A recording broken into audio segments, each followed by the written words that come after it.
केंद्र शुरू कराया था। जब रॉबर्ट क्लाइव को ये बहुत सारे भारतवासियों ने कहा कि आप ये क्या कर रहे हैं, तो उसने कहा कि हमारी जरूरतें पूरी करने के लिए हमें कुछ तो करना है। और जरूरतें क्या हैं? अंग्रेज आते थे इस देश में तो अपने बीवी बच्चों को लेकर थोड़ी आते थे। जितने अंग्रेजों का इतिहास मैंने पढ़ा है, जाना है, समझा है, उसमें से लगभग 95% अंग्रेज इस देश में अकेले आए थे। उनकी बेटियां उनके साथ नहीं, उनकी पत्नियां उनके साथ नहीं, उनका परिवार उनके साथ नहीं, अकेले आते थे। अकेले आते थे तो शरीर की भूख शांत करने के लिए उनको कोई ना कोई स्त्री चाहिए, तो उस स्त्री की तलाश में वो भूखे भेड़ियों की तरह से घूमा करते थे समाज में, और उसमें दुराचार और बलात्कार होते थे। तो फिर कुछ अंग्रेज अधिकारियों ने कहा कि इसमें बहुत शिकायतें आती हैं। कोई भी अंग्रेज अधिकारी किसी भी गांव में चला जाता है, किसी भी मां बहन बेटी को उठा के जबरदस्ती उससे अपनी हवस और वासना शांत करता है, तो इसका कोई रास्ता निकाल दो और कानूनी रास्ता निकाल दो। तो अंग्रेजों ने कानूनी रास्ता निकाला, और वो कानूनी रास्ता ये निकाला कि कुछ मां बहन बेटियों से जबरदस्ती बलात्कार किया। परिणाम ये हुआ कि उनको उनके परिवार में रहने लायक स्थिति नहीं रही। जब किसी की मां को, बहन को, बेटी को जबरदस्ती आप परिवार से उठाएंगे, उसका शील भंग करेंगे, उसका बलात्कार करेंगे, तो परिवार उसको दोबारा स्वीकार करने की स्थिति में नहीं हो पाता, और वो मां बहन बेटी भी परिवार के पास जाने की स्थिति में नहीं हो पाती, तब वो बेघर हो जाते। तो अंग्रेजों ने क्या किया, जिन मां बहन बेटियों को बलात्कार करके बेघर किया, फिर उन्हीं मां बहन बेटियों को लाइसेंस देकर उनको वेश्या बना दिया, और उन वेश्याओं के लिए जगह जगह कोठे बना दिए। फिर उन कोठों पर अंग्रेज जाने लगे और अपनी हवस और वासना की पूर्ति वहां वो करने लगे। और फिर धीरे धीरे जहां जहां अंग्रेजों की सेना उन्होंने रखी, हर जगह उन्होंने ये वैश्यावृत्ति के केंद्र शुरू किए। कोलकाता में किया, छावनी जहां पर है अंग्रेजों की, जिसको आप कैंट कहते हैं ना, कैंट, जिस भी भारत के नाम के साथ कैंट लगा हो, जैसे मेरठ कैंट, जैसे दिल्ली कैंट, जैसे बरेली कैंट, जैसे शाहजहांपुर कैंट, जैसे अलीगढ़ कैंट, ये कैंट शब्द जहां भी आप सुने पढ़े, रुड़की का कैंट या हरिद्वार के आसपास कहीं कैंट, ये कैंट क्षेत्र थे अंग्रेजी सैनिकों के रहने वाले क्षेत्र। और जहां जहां उन्होंने कैंट बनाए, हर जगह वैश्यावृत्ति का अड्डा बना दिया, क्योंकि सैनिक रहते हैं, अपने शरीर की वासना को शांत करना ही है। तो शराब और वैश्यावृत्ति, इन दोनों को कानूनन रूप से इस देश में शुरू करा के और एक उद्योग की तरह स्थापित करा दिया। ये अंग्रेजों ने इस देश में किया। शराबी बना दिया, वैश्यावृत्ति बना दिया हमको, फिर जुए का शिकार बना दिया। तरह तरह के जो जुए इस देश में होते हैं, ज्यादातर जुए अंग्रेजों के जमाने के शुरू किए हुए, और ये जुए, वैश्यावृत्ति और शराब के लिए उन्होंने क्लब बनाए, और ये क्लब अभी भी हैं जगह जगह। आप जानते हैं, कहीं दिल्ली में जिम खाना क्लब है, तो कहीं मेरठ में जिम खाना क्लब है, तो कहीं किसी और जगह जिम खाना। ये सारे जिम खाने क्लब एक जमाने में अंग्रेजों की अय्याशी के अड्डे थे। अंग्रेज अधिकारी आते थे मौज मस्ती करने के लिए, ये सारे क्लब बनाए गए थे। अब होना क्या चाहिए था, अंग्रेजों के जाने के बाद सबसे पहले इस देश में कानून बदल होना चाहिए था शराब का, फिर कानून बदल होना चाहिए था वैश्यावृत्ति का, फिर कानून बदल होना चाहिए था बलात्कार वाला, फिर कानून बदल होना चाहिए था गोहत्या का, फिर कानून बदल होना चाहिए था ये जो क्लब खोले गए अंग्रेजों के द्वारा अय्याशी के लिए। लेकिन काले अंग्रेजों ने एक भी ये कानून बदल नहीं किया, क्योंकि काले अंग्रेजों को भी उसी रास्ते पर चलना था जिस रास्ते पर चलकर गोरे अंग्रेजों ने इस देश को लूटा या बलात्कार का शिकार बनाया, अत्याचार का शिकार बनाया। काले अंग्रेज भी वही कर रहे हैं। गोहत्या का कानून नहीं बना सके, शराबबंदी का कानून नहीं बना सके, वैश्यावृत्ति को रोकने का कानून नहीं बना सके। इस देश में अनाचार, पाप और अत्याचार के खिलाफ कुछ नहीं हो पाया आजादी के 63 साल। गोहत्या बंद करने के लिए गोहत्या निषेध का कानून बनना है। गांधी जी ये बार बार कहा करते थे। गांधी जी ने अपनी हत्या के 6 महीने पहले ये कहा था कि आजादी मिलते ही कलम की एक नोक से सबसे पहला कानून मैं बनवाऊंगा तो गोहत्या निषेध का कानून बनवाऊंगा। यह गांधी जी का वायदा था पूरे देश से, और आजादी मिलने के 6 महीने पहले का वायदा है। और यह वायदा किसी व्यक्तिगत बैठक में उन्होंने नहीं किया, भरी सभा में यह वायदा किया था, और सारे देश के अखबारों में मुख पृष्ठ पर यह छपा था। और उस समय की कटिंग हमारे पास है।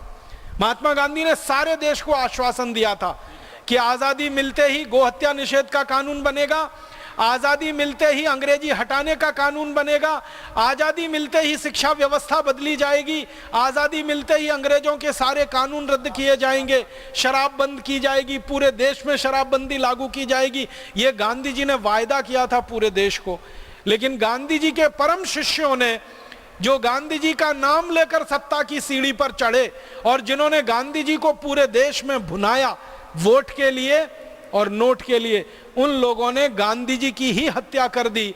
गांधी जी की कहे हुए एक भी वाक्य को उन्होंने नहीं माना और गांधी जी के वायदे को उन्होंने सत्ता मिलते ही और गांधी जी की हत्या होते ही 6 महीने में भुला दिया। मुझे तो कभी कभी ये कहने का मन करता है, हालांकि ये कहने लायक बात नहीं है, नाथूराम गॉडसे ने तो महात्मा गांधी के शरीर की हत्या की थी। महात्मा गांधी के परम शिष्यों ने सत्ता के लालच में महात्मा गांधी की आत्मा की हत्या की, उनकी भावना की हत्या की। उनकी कही हुई एक बात को उन्होंने नहीं माना, एक छोटी सी बात उन्होंने नहीं मानी। गांधी जी ने ऐसे तो सैकड़ों बातें कही हैं। उनकी जो पुस्तक है हिंद स्वराज, जिसको आज 100 वर्ष पूरे हुए हैं, महात्मा गांधी ने सन 1909 में हिंद स्वराज पुस्तक लिखी थी और उसमें भारत कैसा होना चाहिए, भारत की व्यवस्थाएं कैसी होनी चाहिए, बहुत बारीक और विशद वर्णन है उसमें। तो गांधी जी का यह कहना था कि मेरी आज़ादी माने भारत की आज़ादी के बाद ये हिंद स्वराज में जो कुछ लिखा है इसका एक शब्द भी बदलने की मुझे ज़रूरत नहीं है, ऐसा ही भारत बनाना है। वो हिंद स्वराज का करीब 100 वर्ष पूरा हुआ है। सारा देश महात्मा गांधी को नमन कर रहा है, उनकी इस पुस्तक को पढ़ा जा रहा है, उस पर बहसें हो रही हैं, सेमिनार सिंपोजियम्स हो रहे हैं। लेकिन भारत सरकार इतनी बेशर्म है कि महात्मा गांधी की लिखी गई उस पुस्तक के एक भी शब्द को नीतियों में बदलने को, कार्य में बदलने को तैयार नहीं है, योजना में बदलने को तैयार नहीं है। तो अब हमें करना है ये काम। महात्मा गांधी ने जो कुछ हिंद स्वराज में लिखा है, महात्मा गांधी ने एक और सुंदर पुस्तक लिखी है, मेरे सपनों का भारत। एक तो हिंद स्वराज है, एक मेरे सपनों का भारत है। इन दोनों पुस्तकों में भारत के भविष्य का जो कुछ खाका उन्होंने खींचा है, कैसा भारत होना चाहिए, व्यवस्थाएं कैसी होनी चाहिए, नीतियां कैसी होनी चाहिए, कानून कैसे होने चाहिए। हम भारत स्वाभिमान के कार्यकर्ता संकल्प लेते हैं कि महात्मा गांधी के देखे हुए सपने को, उनके लिखे हुए वाक्यों को इस देश की नीतियों में बदलवाएंगे, कानूनों में बदलवाएंगे और व्यवस्था परिवर्तन का काम वहीं से शुरू कराएंगे। हमें ये काम करना है, नहीं तो ये गुलामी बहुत लंबी हो जाएगी और ज़्यादा लंबी गुलामी किसी समाज में चल जाती है तो समाज आत्मविस्मृति की स्थिति में चला जाता है। ऐसी स्थिति हमारे देश में नहीं आनी चाहिए। व्यवस्था के स्तर पर जो हमारी गुलामियां हैं, कानून की, शिक्षा की, इसी तरह से एक गुलामी है अर्थव्यवस्था की। मैं आपको अर्थव्यवस्था की गुलामी के बारे में 2-3 वाक्यों में कहना चाहता हूं। वो ये कि अंग्रेजों ने एक नियम बनाया इस देश की अर्थव्यवस्था के लिए और वो नियम ये था कि नागरिकों से टैक्स लिया जाए और उस टैक्स से कुछ हिस्सा लोगों के विकास पर खर्च किया जाए और बाकी हिस्सा लूट कर लंदन में ले जाया जाए। ऐसा उन्होंने एक नियम बनाया। तो टैक्स के माध्यम से अंग्रेज जो पैसा इकट्ठा करते थे उसमें से 90% लूट कर वो लंदन ले जाते थे, डायरेक्ट और इनडायरेक्ट, प्रत्यक्ष और परोक्ष रूप से। वो कैसे लंदन जाता था? अंग्रेजों का सबसे बड़ा अधिकारी होता था वॉयसराय, या उसको कई बार गवर्नर जनरल कहते थे। उसके नीचे गवर्नर होते थे और उसके नीचे और सैकड़ों हजारों अधिकारी होते थे। तो बजट का सबसे बड़ा हिस्सा इन अधिकारियों को तनख्वाह देने में खर्च किया जाता था। गवर्नर जनरल की तनख्वाह सबसे ज्यादा हुआ करती थी उस जमाने में। फिर उसके नीचे गवर्नर, उनकी तनख्वाह होती थी। फिर गवर्नर की काउंसिल के मेंबर की तनख्वाहें होती थी, फिर अधिकारियों की। तो अगर 100 रुपए बजट में इकट्ठा हुआ, मैं कल्पना के लिए बात कर रहा हूं, तो 90 रुपए अंग्रेजी अधिकारियों की सीधे जेब में चला जाता था। 10 रुपए सिर्फ विकास के काम में आता था।